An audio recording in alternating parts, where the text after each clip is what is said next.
menjadi topik utama warganet serta Walki menolak pembangunan proyek Beach Club yang kabarnya akan dibangun oleh artis Raffi Ahmad. Walki juga mengatakan proyek Beach Club Gunung Kidul belum memiliki analisis dampak lingkungan atau AMDAL.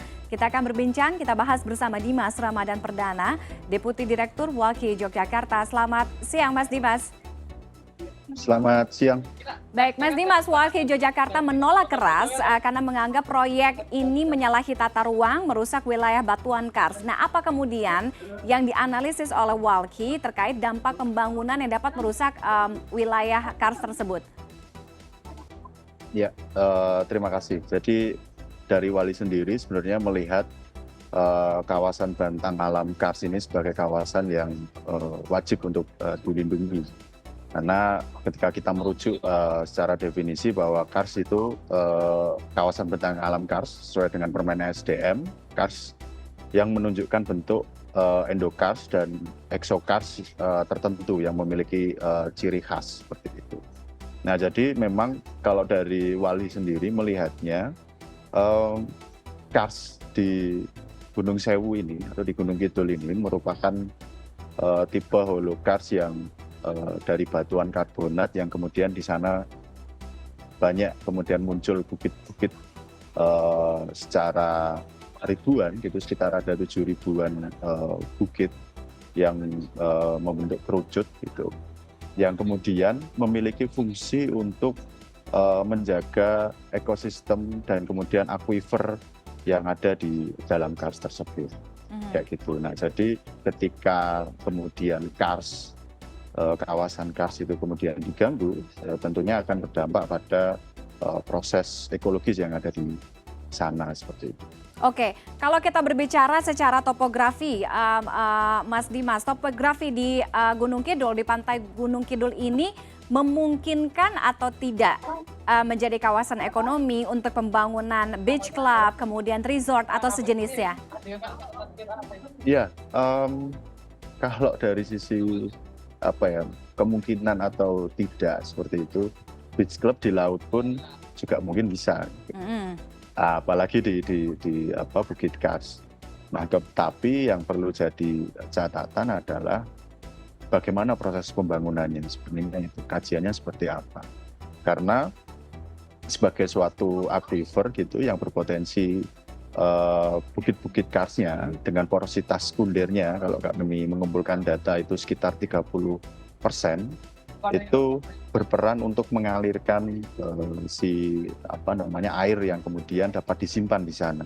Nah, ketika bukit-bukit itu kemudian dipotong, otomatis porositasnya kemudian menurun, ya artinya ada ancaman terhadap keberlangsungan atau kapasitas air yang bisa ditampung gitu, yang kemudian akan menimbulkan bencana dan lain-lain seperti itu. Jadi memang kalau memungkinkan tentu memungkinkan, karena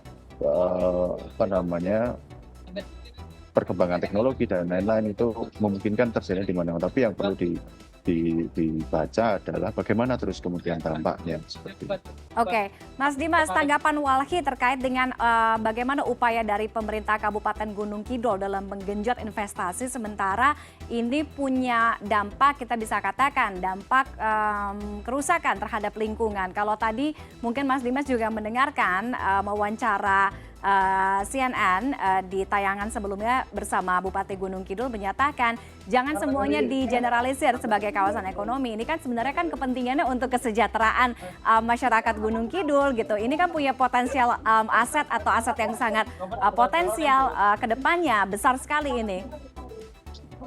Iya, secara potensi memang sangat besar gitu.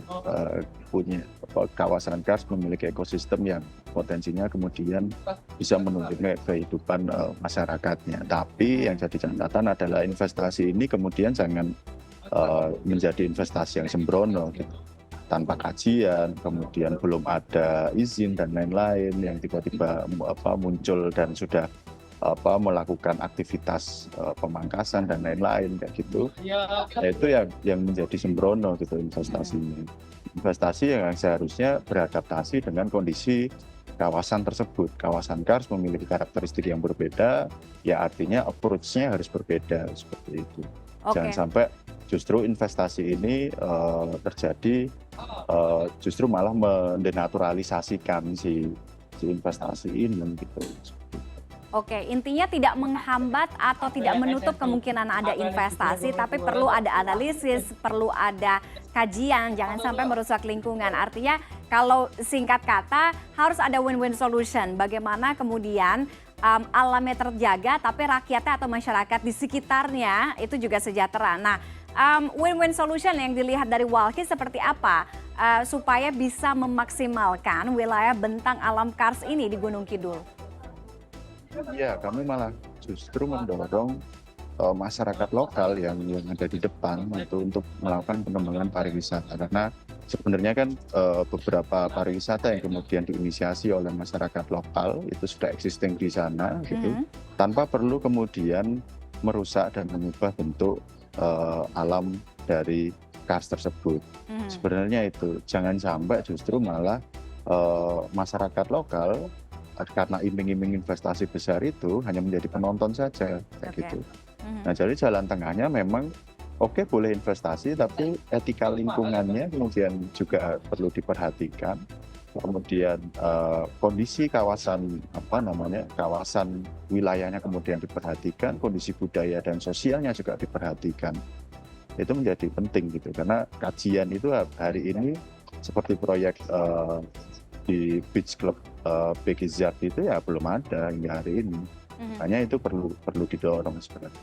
Oke, apakah juga keputusan Raffi Ahmad kemarin sudah buat statement untuk mundur dari proyek ini, menarik diri, ini juga menjadi win-win solution? Inikah yang diharapkan oleh Walhi, melegakan Walhi? Ya, kami melihatnya bahwa Raffi Ahmad membuat statement bahwa dia sudah mengundurkan diri dari proyek ini, tapi yang perlu dilihat dan diawasi adalah investasi dan proyek ini belum ada tanda-tanda dicabut seperti itu. Kan Raffi Ahmadnya yang cabut dari proyek ini, tapi proyeknya kemudian masih berjalan seperti itu. Oke, kita lihat bagaimana kebijakan yang akan diambil oleh Pemkab dari Gunung Kidul ya untuk menyikapi masalah ini. Raffinya boleh mundur, belum berarti rekanan investor lainnya atau mungkin ke depannya ada investor-investor lain yang mau masuk di Gunung Kidul ini. Terima kasih Mas Dimas atas insight yang menarik sekali di CNN Indonesia Connected siang hari ini. Selamat siang. Selamat siang.